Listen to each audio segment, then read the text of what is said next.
Lah Bapak Ibu rahimani wa rahimakumullah, ini memang terjadi seperti itu. Kenapa? Karena banyaknya dan maraknya orang-orang yang membuang orang tuanya ketika orang tuanya sudah sepuh. Ya, kadang tilek aja itu subhanallah, itu kadang-kadang tilek itu ketika sudah ada pengumuman innalillahi wa inna ilaihi rajiun. Nek orang anak pengumuman innalillahi wa inna ilaihi rajiun ora gelem tilek.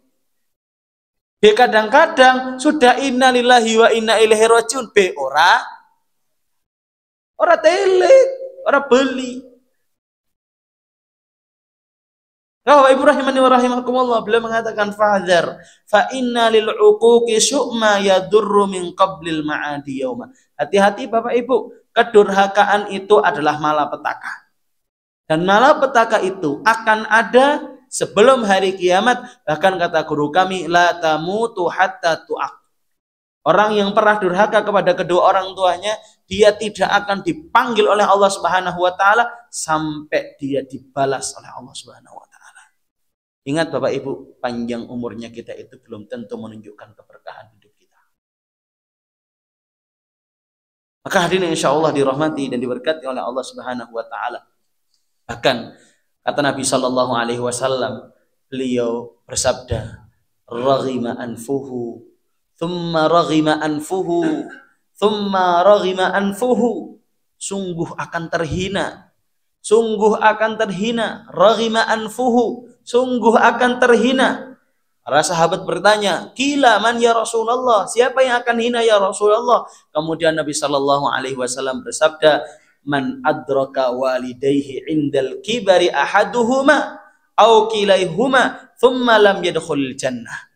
Siapa saja yang mendapati orang tuanya ya masih hidup atau salah satunya masih hidup, ternyata tidak menghantarkan dirinya menuju surga, maka dia akan hina.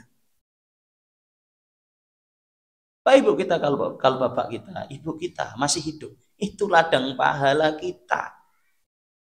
Saya masih ingat betul Pak Bu, mbah saya 4 tahun yang lalu meninggal dunia. Waktu meninggal, saya seumur hidup saya, Bapak Ibu kenal bapak saya ya, saya nggak usah kenalin bapak saya siapa. Saya belum pernah melihat bapak saya menangis. Ya, saya tidak pernah melihat bapak saya menangis kecuali waktu itu. Sepanjang umur saya baru pertama kali lihat bapak saya nangis. Akhirnya saya tanya, "Bah, biasanya mboten nangis kan iki nangis." Itu. Nangis, Mas. Nangisnya apa, Bah? Nah, ladang pahalanya hilang. Ladang pahalanya Abah hilang. Nah, terus ladang pahalanya itu pun dimali. Kalau bapak sudah tidak ada, kalau ibu sudah tidak ada, ladang pahala kita kemana lagi, Pak Bu? Kita kan sering menganggap bahwasanya ladang pahala itu kan orang lain. Bapak Ibu rahimahullah, bapak dan ibu kita itu ladang pahala kita. Nah, kata Nabi apa? Raghima anfuhu, thumma raghima anfuhu, thumma raghima anfuhu, sungguh celaka, sungguh terhina. Qila ya Rasulullah, qila man ya Rasulullah, siapa orang yang terhina itu? Man adraka walidayhi indal kibari ahaduhuma. Siapa saja yang menjumpai orang tuanya dalam keadaan hidup, menjumpai salah satu dari kedua orang tuanya keadaan hidup, ternyata tidak menjadikan anak tersebut dimasukkan ke dalam surga, berarti orang ini telah celaka. Demi Allah Bapak Ibu, orang tua kita itu ladang pahala kita. Saya pernah tanya sama orang yang baru ditinggal sama orang tuanya 10 tahun. Alhamdulillah Bapak Ibu saya masih sehat, masih ada. Pertanyaan saya kayak gini Pak. Itu Mas, apa perasaannya ketika Bapak Ibu itu udah tidak ada lagi? Apa Mas perasaannya ketika Bapak Ibu itu udah tidak ada lagi?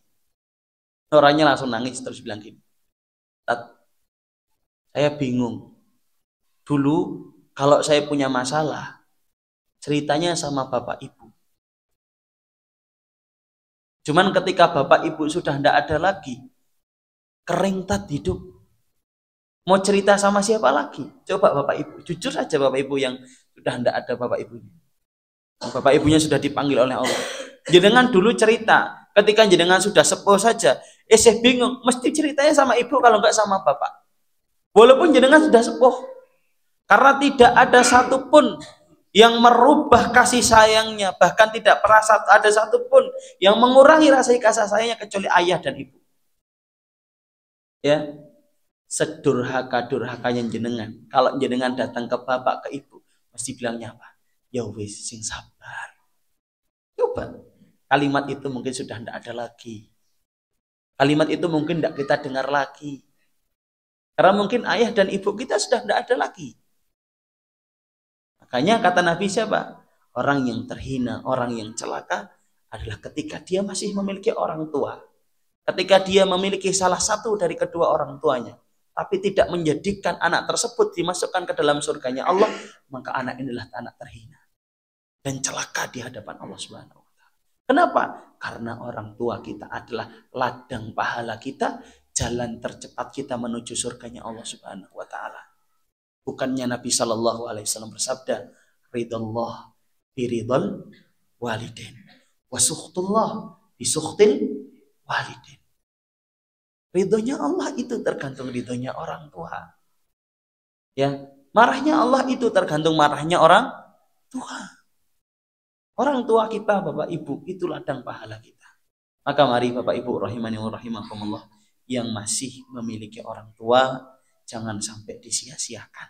Ya, kenapa? Kita akan betul-betul kehilangan ketika orang tua itu sudah tidak ada lagi. Mungkin kalau sekarang masih ada, kita cuma alhamdulillah saya urip. Tapi kalau sudah tidak ada lagi, bingung. Mau cerita sama siapa? Mau ngadu sama siapa? Bukankah dua orang itu hanya adalah dua orang yang senantiasa mendengarkan keluh kisah kita? Maka Bapak Ibu rahimani wa rahimakumullah. Kemudian Syekh Asaduddin Al-Ayyubi hafidhahullahu taala, beliau mengatakan, fahjum alal birri tujazal khaira wa man yabarra walidayhi burra. Beliau mengatakan fahjum, teruslah Bapak Ibu, bersemangatlah untuk berbakti kepada kedua orang tua. Kenapa? Tujazal khaira. Siapa saja yang berbakti kepada kedua orang tua, dia akan mendapatkan kebaikan yang tidak didapati oleh orang-orang yang tidak berbakti kepada kedua orang tuanya. Bapak Ibu rahimani wa rahimakumullah. Saya lupa membawakan kisahnya yang dibawakan oleh guru kami Syekh Asaduddin Al-Ayyubi dalam kitab ini. Beliau menceritakan, ya, Nabi Shallallahu alaihi wasallam itu sering menyebut nama orang. Salah satu nama yang sering disebut sama Nabi adalah Uwais Al-Qarni. Ya, salah satu nama yang sering disebut oleh Nabi Shallallahu alaihi wasallam adalah Uwais Al-Qarni. Sampai para sahabat itu bertanya-tanya, kenapa nama Uwais Al-Qarni ini senantiasa disebut oleh Nabi Shallallahu alaihi wasallam. Ternyata Bapak Ibu, Nabi Shallallahu alaihi wasallam sampaikan bahwasanya Uwais Al-Qarni ini adalah seorang tabi'in. Ya. Yang pada hakikatnya Uwais Al-Qarni itu pengen jadi sahabat, Pak Bu. Bapak Ibu kan mungkin Bapak Ibu ngertos napa dereng? Pengertian sahabat niku napa? Napa, Pak? Sahabat, kan nonton sahabat Nabi kata niku kan? Napa pengertian sahabat napa, Pak? Oke, tirose para ulama, man laqiyan Nabi sallallahu alaihi wasallam mu'minan bihi wa mata ala dzalik wa in takhallalat riddatuhu alal asah. Sahabat niku man laqiyan Nabi, siapa saja yang bertemu sama Nabi.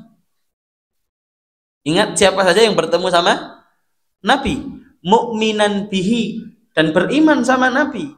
Abu Jahal bertemu sama Nabi, Pak Bu. Beriman atau tidak? Sahabat bukan? Oke. Abu Lahab bertemu sama Nabi. Bertemu sama Nabi Abu Lahab. Beriman atau tidak? Sahabat atau bukan?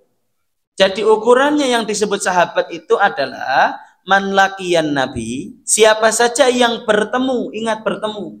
Dan bertemu itu tidak harus melihat. Abdullah bin Umi Maktum radhiyallahu anhu disebut oleh para ulama sebagai sahabat. Saya mau tanya, Abdullah bin Umi Maktum pernah melihat Nabi atau enggak? Tidak. Kenapa? Tapi ketemu sama Nabi? Oke, disebut sahabat? Beriman sama Nabi? Sudah, maka sahabat.